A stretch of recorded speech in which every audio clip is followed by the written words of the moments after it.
بسم اللہ الرحمن الرحیم۔ حضرت ابن شماسہ مہری رحمۃ اللہ علیہ سے روایت ہے کہ ہم حضرت عمر بن عاص رضی اللہ عنہ کے پاس ان کے آخری وقت میں موجود تھے۔ وہ زار وقتار رو رہے تھے اور دیوار کی طرف اپنا رخ کیے ہوئے تھے۔ ان کے صاحبزادے ان کو تسلی دینے کے لیے کہنے لگے، ابا جان، کیا نبی کریم صلی اللہ علیہ وسلم نے آپ کو فلاں بشارت نہیں دی تھی؟ کیا رسول اللہ صلی اللہ علیہ وسلم نے آپ کو فلاں بشارت نہیں دی تھی؟ یعنی آپ کو تو نبی کریم صلی اللہ علیہ وسلم نے بڑی بڑی بشارتیں دی ہیں۔ یہ سن کر انہوں نے دیوار کی طرف سے اپنا رخ بدلا اور فرمایا، سب سے افضل چیز جو ہم نے یعنی آخرت کے لیے تیار کی ہے وہ اس بات کی شہادت ہے کہ اللہ تعالیٰ کے سوا کوئی معبود نہیں اور محمد صلی اللہ تعالیٰ کے رسول ہیں۔ میری زندگی کے 3 دور گزرے ہیں۔ ایک دور تو وہ تھا جبکہ رسول اللہ صلی اللہ علیہ وسلم سے باز رکھنے والا مجھ سے زیادہ کوئی اور شخص نہ تھا، اور جبکہ میری سب سے بڑی تمنا یہ تھی کسی طرح آپ پر میرا قابو چل جائے تو میں آپ کو مار ڈالوں۔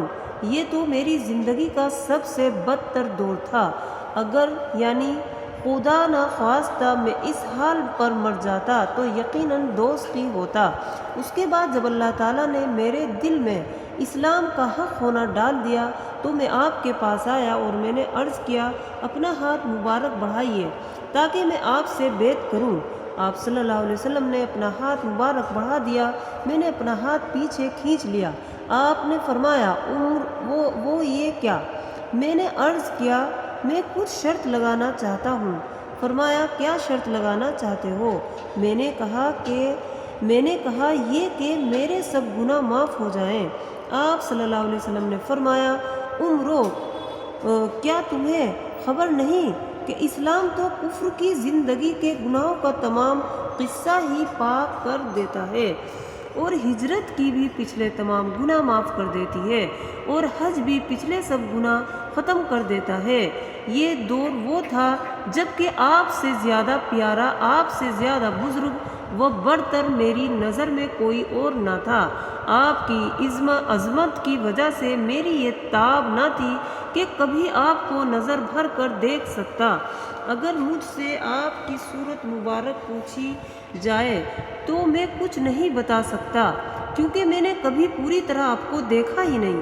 کاش اگر میں اس حال پر مر جاتا تو امید ہے کہ جنتی ہوتا، پھر ہم کچھ چیزوں کے متولی اور ذمہ دار بنے، اور نہیں کہہ سکتے کہ ہمارا حال ان چیزوں میں کیا رہا۔ یعنی یہ میری زندگی کا تیسرا دور تھا۔ اچھا دیکھو، جب میری وفات ہو جائے تو میرے یعنی جنازے کے ساتھ کوئی دا ویلا اور شور شغب کرنے والی عورت نہ جانے پائے نا، یعنی زمانے جاہلیت کی طرح آگ میرے جنازے کے ساتھ ہو۔ جب مجھے دفن کر چکو تو میری قبر پر اچھی طرح مٹی ڈال دینا، اور جب یعنی فارغ ہو جاؤ تو میری قبر کے پاس اتنی دیر ٹھہرنا جتنی دیر میں اونٹ ذبح کر کے اس کا گوشت تقسیم کیا جاتا ہے، تاکہ تمہاری وجہ سے میرا دل لگا رہے اور مجھے معلوم ہو جائے کہ میں اپنے رب کے پیچھے ہوئے فرشتوں کے سوالات کے جوابات کیا دیتا ہوں۔